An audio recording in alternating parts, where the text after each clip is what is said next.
Il y a trop de vacances. Les propos d'Emmanuel Macron dans l'hebdomadaire Le Point cette semaine, ces propos continuent de faire réagir. Dans leur grande majorité, les syndicats enseignants s'opposent à la volonté du chef de l'État d'avancer la rentrée au 20 août pour les enfants en difficulté, comme le syndicat FSU-SNUIP qui se dit choqué par cette proposition qui stigmatise un type d'élève, d'autant que la remise à niveau avant la rentrée, ça existe déjà. Il y a les vacances apprenantes dans le public et de nombreuses entreprises spécialisées dans le privé proposent de leur côté des stages de pré-rentrée chaque année. C'est le cas au Legendre où pour 200 à 240 €, les élèves peuvent profiter de 10 heures de cours de soutien. Ils sont 1 millier à en bénéficier depuis lundi. Reportage à Paris de Delphine Schills. Vous avez au tableau la correction détaillée du devoir maison. Trousse sur les tables, stylo dégainé, les futurs secondes enchaînent les équations.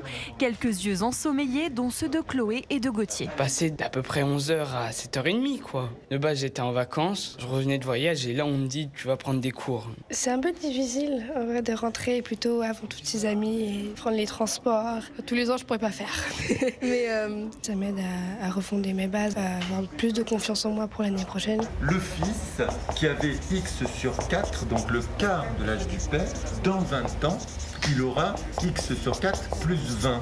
6 heures de cours maximum par jour, à raison de 2 heures par matière, pas plus de 11 élèves par classe. Yelana rentre en section internationale, niveau d'exigence plus élevé, alors elle apprécie. Je révise ce que j'ai déjà appris, mais aussi j'apprends de nouvelles choses. Dans mon collège, nos profs ils nous enseignaient souvent qu'une seule méthode. Il y a des choses que là, je réussis à comprendre très facilement grâce aux professeurs. Sans surprise, les cours de maths et de français et les niveaux charnières font le plein, plus 20% d'inscrits par rapport à l'année 2022.